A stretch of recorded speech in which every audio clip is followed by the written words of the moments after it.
She's tenacious, outspoken, and she doesn't know the meaning of...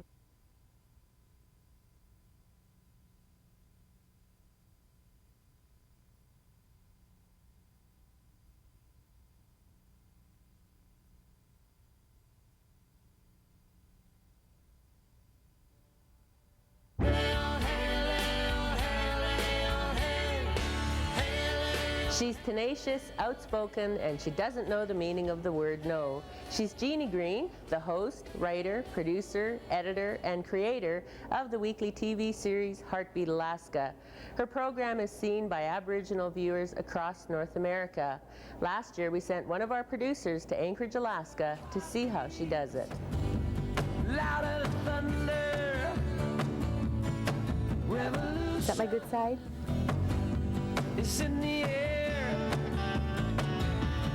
There's a hot Vaseline the lens, then Vaseline me. mother. Are you too cool to care? It's been a rough trip, but it's been the best, most rewarding trip. The show Heartbeat Alaska, the woman Jeanie Greene. The story is how one woman has brought the world of natives from the mouths of natives through the eyes of natives. She writes, edits, and produces Heartbeat Alaska every week. It is entering its 4th season this year, and that means success for One Sky Productions and its creator, Jeanie Greene. Here's Gary Fife with Native News across the nation.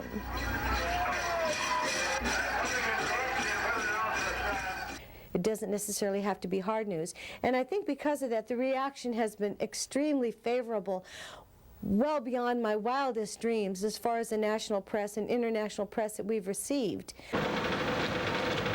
For many of us here in Alaska, our diets are supplemented by wild game.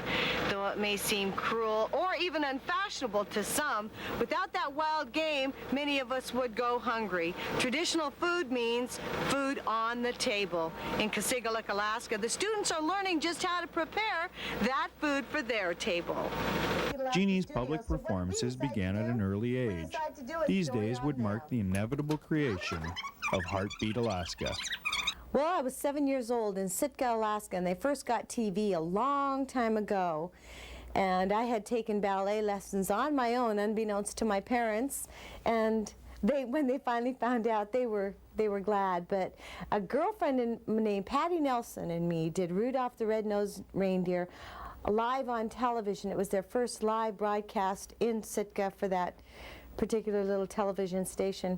That was my first experience, but I was perfectly at home performing. This time of year in Alaska, and actually everywhere, people are feeling the springtime in the air. I was raised among, in a family that really encouraged and applauded and didn't laugh at our silly little antics as we performed.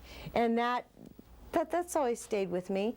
But I've done theater. I've got a degree in theater from University of Alaska Anchorage with a minor in anthropology, and I've done like 50 plays and produced and owned dinner theater, directed plays and wrote plays. Jeanie began her television career hosting a weekly real estate show. We'll miss them. For Northern Lives, I'm Jeanie Greene. See you next Thursday right here on Nightcast. So I approached a television station when I found out about RATNet, which is Rural Alaska Television Network, and that's what all the natives in the bush, 240 villages in Alaska watch. And I eventually was hired to produce native news, and I did it under duress. I had no cameraman, so I had to use production camera whenever I could. I had to use video that I found, you know, that they had nothing on natives. I did this for 2 years, and Northern Lives, I found out, had a great following in the bush. People would look forward to my modest little news packages, but it was something where there was nothing.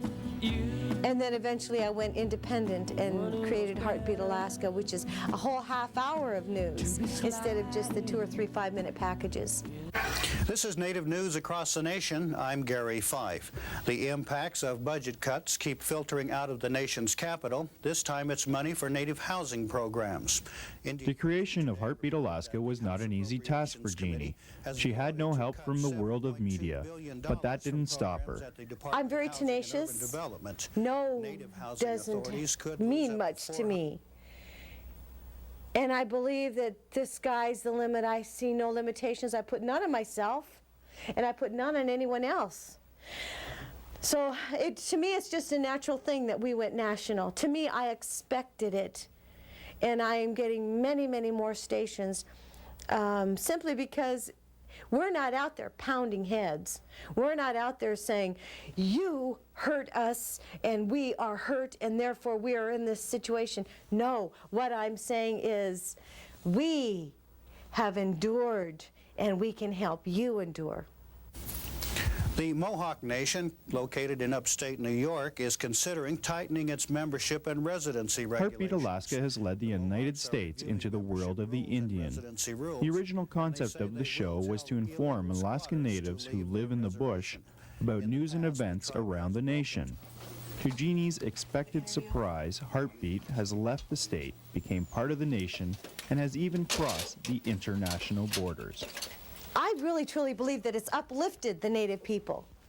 That there's something about the power of television, that seeing yourself up there, not me, I'm talking about them, because that's the most important thing about Heartbeat Alaska is the opportunity that I give all the different Native groups a chance to be on TV, to consider what they consider news, whether it be a flagpole raising in their village, an elders conference, a basketball tournament. If it's important to the village, it's important to me.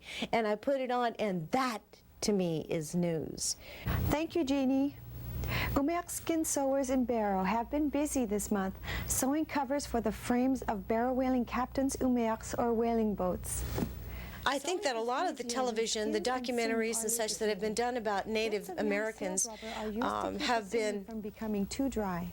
In general, fairly negative, except for now you'll see many, many more things coming out, documentaries on American television and such. But prior to that, the focus seemed to be on the negative. The focus seemed to be on the walking wounded. The focus seemed to be on the conquered people, the drunken people, the dying people. I've refocused that completely because we are a vital people, whether we are outside Indian, whether we are Indians from Canada, whether we are Inuit from Canada or Alaska Natives, we are valid. And it seems that we know that because we walk the earth, and that's enough. But television has such a power. And when you're up there, there is validation somehow that says, there I am and there's my village. And it's uplifting. The beginnings of Heartbeat Alaska came when Jeanie decided it was time for more than Northern Lives. It began modestly, but this shaped what Heartbeat Alaska is today. From NEDAA, a television program produced in Canada out of Whitehorse, Northern Native Broadcasting have visited the Heartbeat Alaska studios. So financially, I get my own sponsors. Just like any other television program, I sell airtime, I have underwriters. We are doing very well. My income has doubled in the past year. Since we're only going on our third year, we've been on the air for 2 years and several months. That's very good. And so I think we're doing fabulously. What you see here in my modest studio, to me, might as well be Ted Turner's empire compared to what I began with. You know, Robbie B and the boys from the Res. Someone called in and asked for this video several times, so here it is.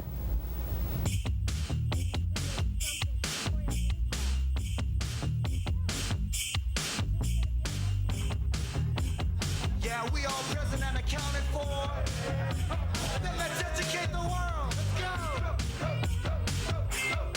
Let's go.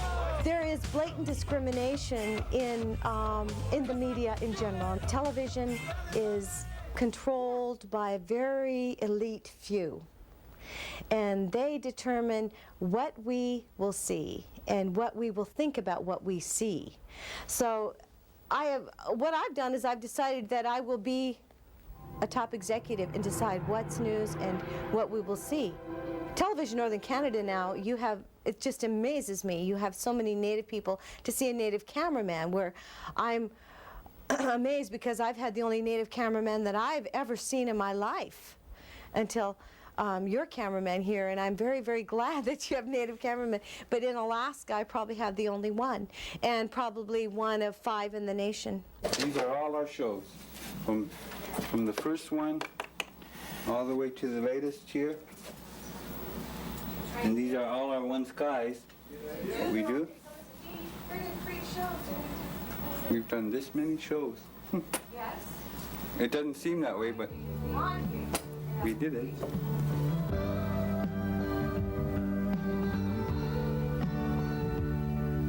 The success of Heartbeat Alaska is growing day by day, and Jeannie's credit roll proves this.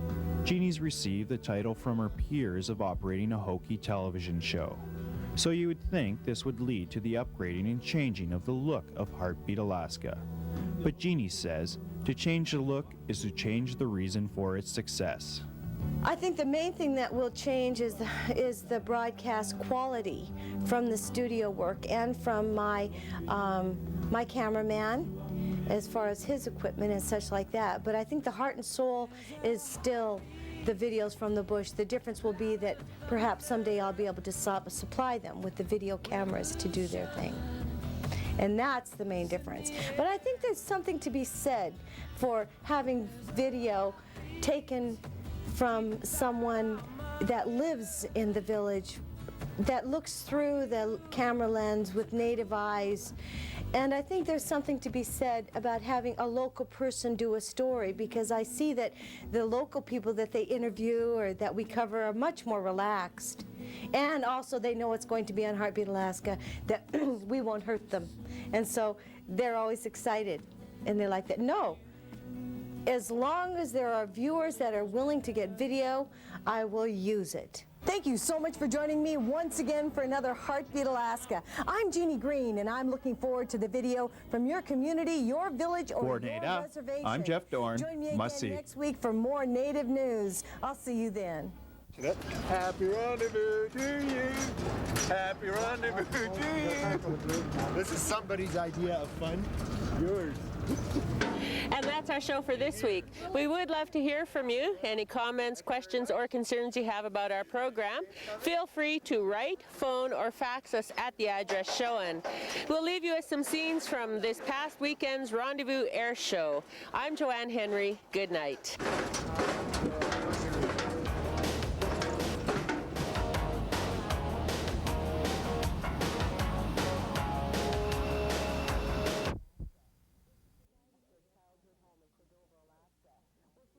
To a childhood home in Cordova, Alaska, where she presided over a potlatch, the first potlatch in 80 years for the Eyak people. This Tuesday here in Anchorage, Alaska, the film More Than Words will premiere as a benefit for the Eyak Language Recovery Project. In the clip we're about to see, Chief Smith and a childhood friend visit the gravesite of the Eyak ancestors whose bones were returned from the Smithsonian last year.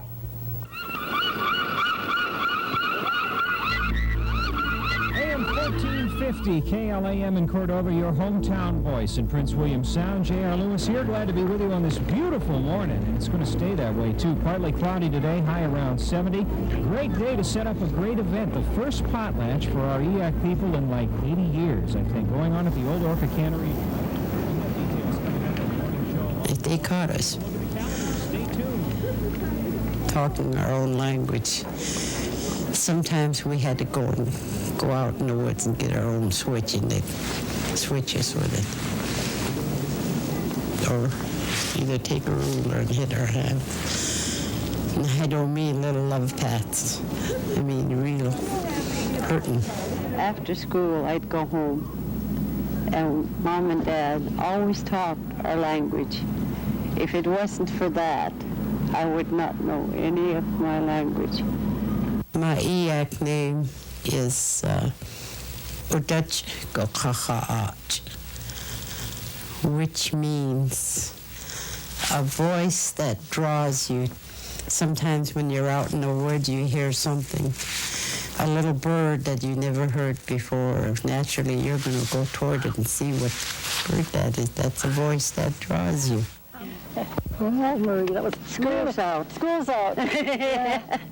Did you come and have recess over here down on the ballpark? Oh, we had wonderful time. Yeah, wonderful. Yeah, we played all around there on the stands and everything. If I can go back to my childhood and know what I know now, it'd be wonderful. I'd give anything to turn the time back.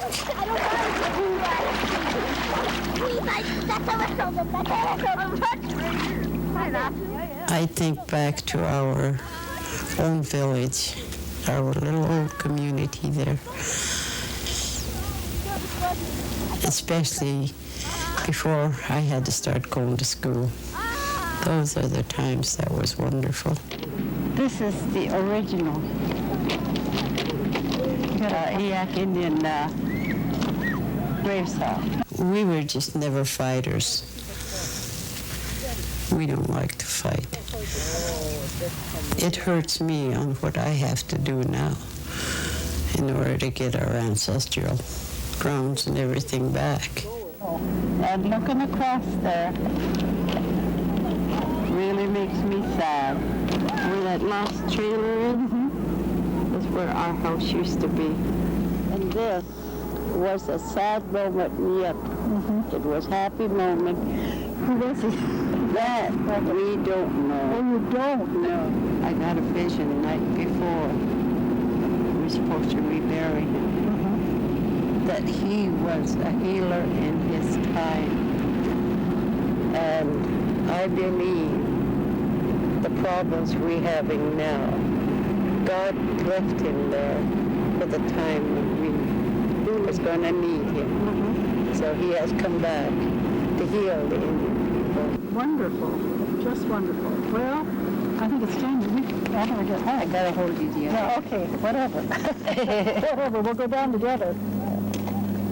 We'll go down together here in a long time.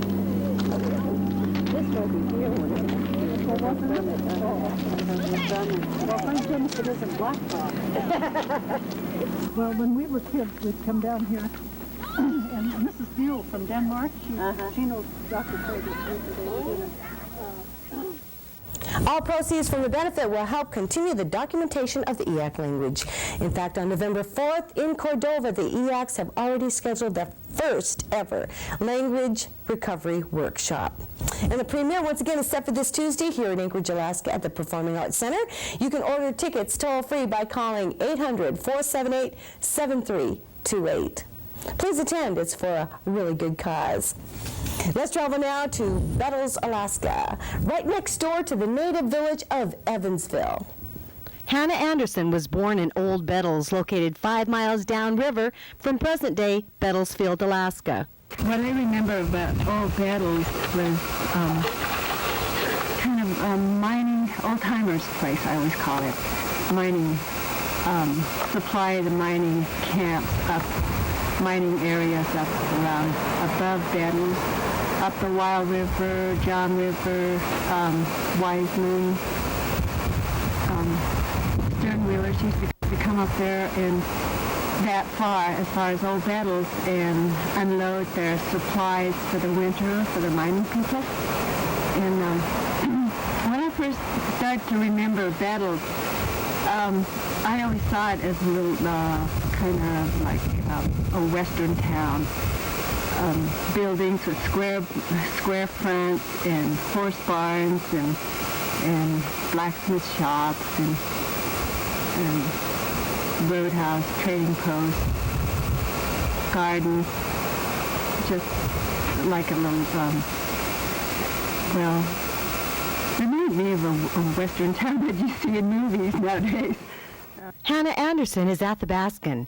Her childhood memories are filled with the hustle and bustle of gold mining activity. At one time, Bettelsfield, Alaska, was the center of transportation, an important hub for the newcomers, gold miners, and others who followed. Today, Bettelsfield has a population of just over 60 people. Around 20 or 30 of those people are natives. My name is Phillip Anderson. I work for Evansville Tribal Council. We're a little village located next to Bettles Field, 35 miles north of the Arctic Circle, and at the foot of the Brooks Range, right along the Eyak River. Currently running a housing project for the Tribal Council, trying to get some homes for our elders and our youth so that we don't lose people from the village anymore, and so that our elders are taken care of and living in warm homes instead of substandard housing. Years ago, the native people in this area migrated from the Kobuk Valley and settled in what is now called Bettles Field. And that was before Gordon Bettles renamed the area. Bettles Field was created because they needed a runway back during the old days for during the wartime, and they selected this spot because it sits up on a high riverbed, old riverbed. Old Bettles was created because of all of the mining and trapping that was going on in the area back in the early 1900s. And Old Town was, or as we call it, Old Town, was the distribution point and stopping point. It was the furthest point north on the Eyak River that the stern wheelers, paddle wheelers, could come up. My grandfather, David Tobuk, ran one of the paddle wheelers back then. He was the captain on there. And they used to bring goods up for the miners that were in the outlying areas: Wiseman, Tramway Bar, John River, the Wild River.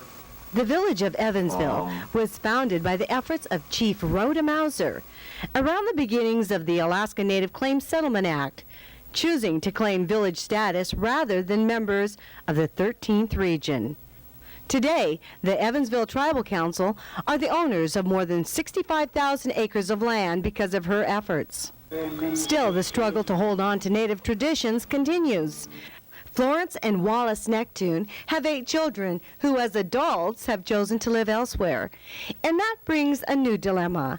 Bettles School, in order to stay open, needs to have 9 or more students, and currently they have only 8. But that only presents a new challenge for the residents of Evansville. They have a tradition of fighting for what they want. They got their land, and most likely they'll keep their school. Hi. Hi, Mom.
I just received an interesting press release. For the first time ever in history, there is going to be a National Day of Prayer. This will take place on November 18th, which coincides with the U.S. government's National Native American Recognition Day. What better way to recognize our Native people than to pray for them? This will happen simultaneously across North America. The times are beginning at 2 p.m. Eastern and 11 a.m. Pacific time. Once again, that's the National Day of Prayer. Include Heartbeat Alaska in your prayers, won't you? Thank you so much.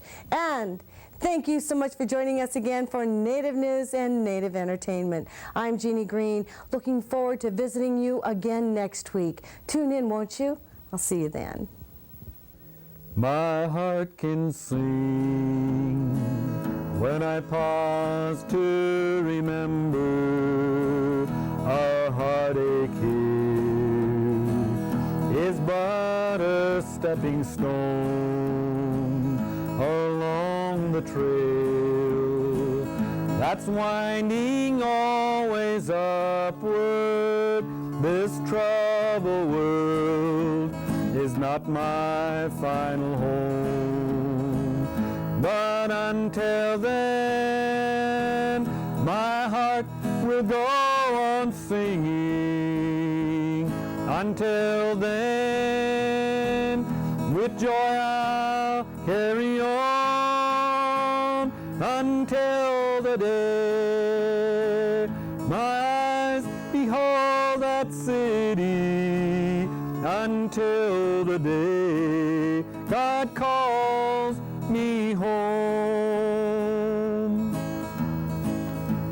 Things of earth will dim and lose their value if we recall they're borrowed for a while, and things of earth that caused our hearts to tremble, remember a prayer will only bring a smile. But until then, my heart will go on singing. Until then, with joy I'll carry on until the day my eyes behold that city, until the day God calls me home.